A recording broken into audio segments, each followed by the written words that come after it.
happening. You see, in reality, that is to warn us. But who is it going to warn? It's going to warn those who believe. Only those who believe, those believers, they're going to take those words seriously. Those who don't believe, they say, what is this? Is not warning. We're going to do as we like. Fulfilling that prophecy, fulfilling that destiny. Correct? Now, Prophet ﷺ, for instance, said, after me will come the Khulafa Rashidin, rightly guided leaders. After that, the Maliks. After the Maliks, the Sultans. After the Sultans, the time of Jababira will come. After the time of Jababira, during that time, he says, wait and be patient until the appearance of my grandson, as Hazrat Mahdi alayhi salam, to appear. And he will rule as the prophets they ruled.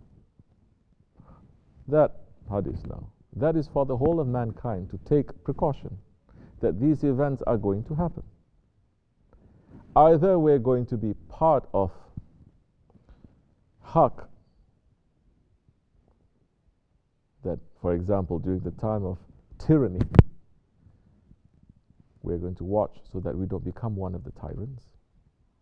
Or we are going to be aligned with the tyrants.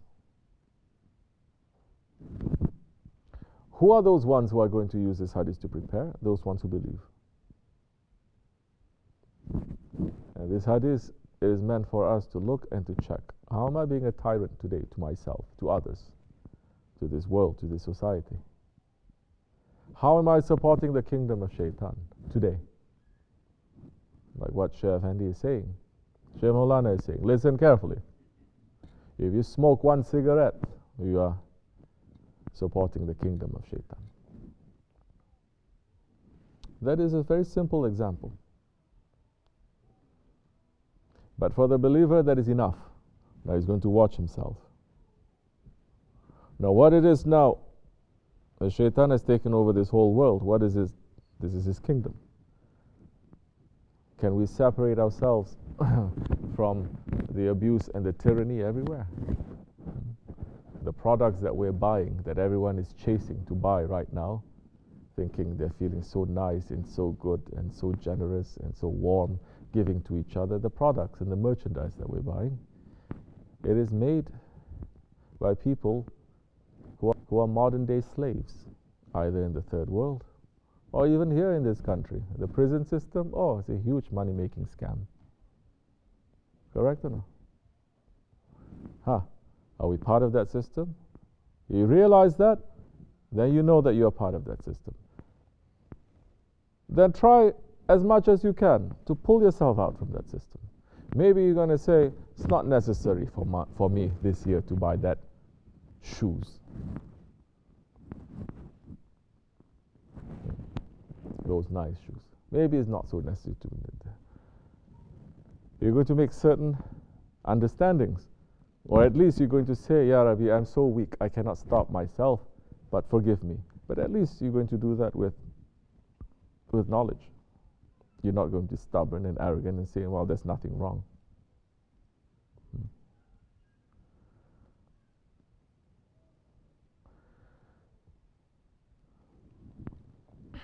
So, how are you going to prepare for yourself? This is what we are doing.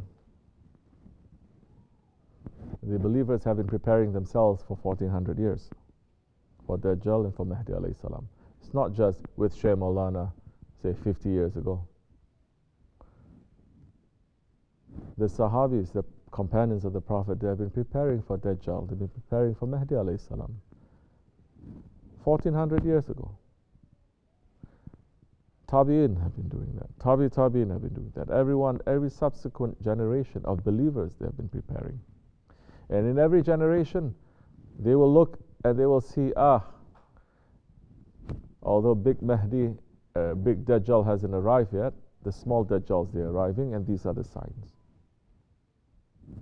And we cannot make ourselves to be in his group, in his camp, supporting his system. We must pull ourselves out. Those who are doing that, every age, is only a handful of people. Because the majority, they're sleeping. They say, what does it matter? What can I do? Who cares? Who cares? The one who created you care. And he's telling you, you should care too. If you don't care, we'll make you to care very much in your grave. So this is our preparation now. Isn't this what we're doing? Isn't this what we're preparing? But the preparation of those ones in the spiritual way, it is different from those ones in the physical way. Because like what we said so many times, there are people in this world right now, they are prepared for doomsday. Correct? There are so many websites devoted to that. They think we're doing something. They're prepared 1,000 times better than us in terms of that physical preparation of doomsday. You think those ones who own websites and telling they are doing something? The governments have been preparing doomsday for over half a century now. There are cities, underground cities inside the mountains where anything were to happen, they already know what is the protocol. They collect all the, not you and me, they're going to leave us. They're going to take only very, very special people to start the new generation. They're going to collect and they're going to bring, they're going to save. So preparation now for that doomsday. If it is just a physical preparation now, the unbelievers are doing it better than the believers. Correct? You think it's working that way? You think it works? It never works that way. They have their plans. Allah also has His plans. And Allah's plans always prevails. So preparation for that is not according to physical preparation too. And especially with what is going to come. It is going to be a great spiritual war that is going to come. And if you're not preparing your spirit, you're going to lose in that war. This is what we're doing to prepare. Understanding our nafs, understanding the ego that is standing in front of us, what is stopping us, holding on tightly to the jubbah of our Shaykh. Then, with faith, it'll be very easy. Not only that, we will be able to help others. This is also our aim.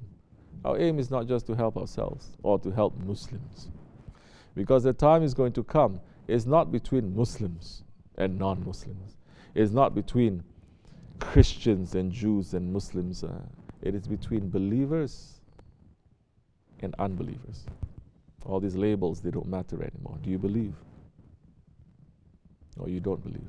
Do you believe what is right and what is decent and what is just? Regardless of your ethnicity, your religion, your philosophy, do you believe or you don't believe? You believe. You're a believer. The other camp says, I don't believe. I don't care. Then you go to the other side.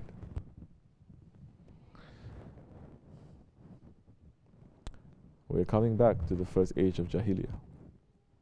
You understand? This is the second age of Jahiliyyah, the age of ignorance. Prophet ﷺ, he came. He didn't come, in the beginning especially, to talk about theological differences, to argue about philosophy or the nature of Allah or this or that. He came to do what? To stop injustice. Correct? He came to say, stop burying your children alive in the hot sands of the desert. Treat people with justice and compassion and kindness. You belong to one race, not the Arab race, but the human race. You should help the orphan and the weak. There is no superiority between the Arabs and the Ajam, or the superiority of the Ajam and the Arabs and the non-Arabs, except nearness to Allah.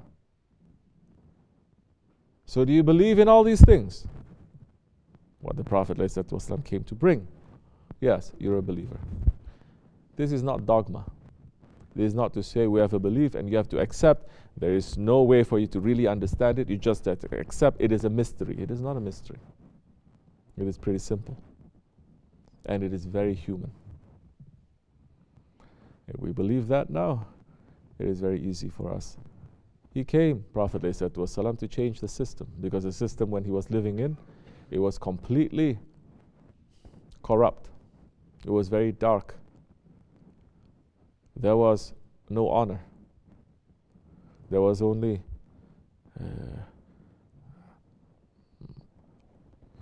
revenge and killing that is happening, running after this world. Very similar to the situation that we have in this world right now.